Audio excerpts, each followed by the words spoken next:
Coucou, je m'appelle Julie, je suis orthophoniste et aujourd'hui, pour la capsule Coco Placotte, je te partage mes 5 stratégies d'intervention chouchoute avec les tout-petits. Je pourrais te noyer de stratégies de stimulation parce qu'il y en a plein, des super intéressantes, mais comme je l'ai dit dans la capsule précédente, trop c'est comme pas assez en matière de stimulation.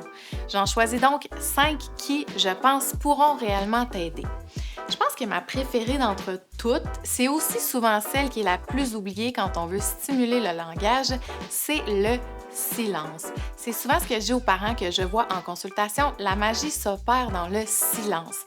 Ce sont les silences qui permettent à l'enfant d'intégrer ce qu'on dit, d'intégrer ce qu'il est en train de vivre, d'organiser sa pensée, d'essayer de dire des choses. Puis, c'est quand même évident quand on y pense. Si l'enfant n'a pas d'espace pour parler, ben il parlera probablement juste pas. Tu veux un truc pour y penser?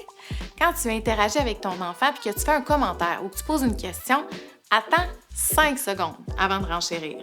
Ça a l'air facile dit de même, mais quand on y pense, 5 secondes, c'est quand même super long. Puis ça laisse surtout juste assez de temps à l'enfant pour tenter de communiquer quelque chose. Deuxième stratégie dont je veux te parler aujourd'hui, c'est de suivre les intérêts de l'enfant. Encore une fois, ça a l'air super simple. Tu sais, ben oui, mon enfant aime les camions, fait qu'on joue au camion. Oui, mais non.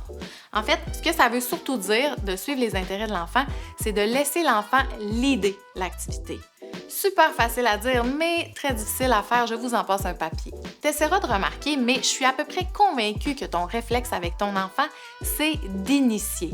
Puis c'est complètement normal et super naturel. On est les parents de nos enfants, c'est à nous de les gérer. En matière d'interaction, par contre, c'est vraiment payant de les laisser nous faire connaître ce qui les intéresse, ce qui attire leur attention, ce qu'ils ont envie de faire dans le moment précis. Je te donne un exemple type que je vois souvent. L'enfant essaie d'attraper un jouet sur le comptoir, mais l'objectif du parent, c'est de le faire manger. Alors, il éloigne l'objet, le recentre sur la tâche.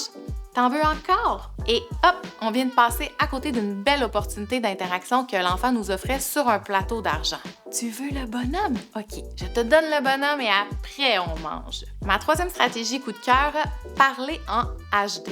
C'est une expression que j'utilise pour dire qu'on met en haute définition ce qu'on veut communiquer à notre enfant. Par exemple, si on veut qu'il comprenne qu'on met les blocs dedans, bien plutôt que de dire « Regarde Théo, je mets les blocs dedans », bien on peut dire « Je mets le bloc dedans ». Je parle aussi d'utiliser une parole qui est musicale, parce que plus c'est musical, plus c'est intéressant pour le cerveau de l'enfant. Dedans. Tu les mets dedans. Dedans. J'y vais tout de suite avec la 4e stratégie pour compléter la 3e, le bombardement auditif. Dans l'exemple que je viens de faire, on pourrait dire « Je mets le bloc dedans. Je le mets dedans. Tu vois, le bloc, il est dedans. À tantôt, tu le mets dedans. On le met dedans. » Donc, tu auras compris que bombarder, c'est dire le mot-clé plusieurs fois pour permettre à l'enfant de le comprendre et éventuellement essayer de le reproduire. Finalement, une autre stratégie qui est toujours intéressante quand on interagit avec des enfants, c'est d'attirer leur attention visuelle sur notre visage. Parce que l'information visuelle va venir bonifier l'information auditive pour que notre enfant intègre comment on parle et aussi qu'il puisse capter les informations non-verbales. On peut exagérer nos expressions faciales. C'est la balle! Pointer notre bouche. C'est la balle. Mettre l'objet proche de notre bouche. C'est la balle. Regarde, c'est la balle.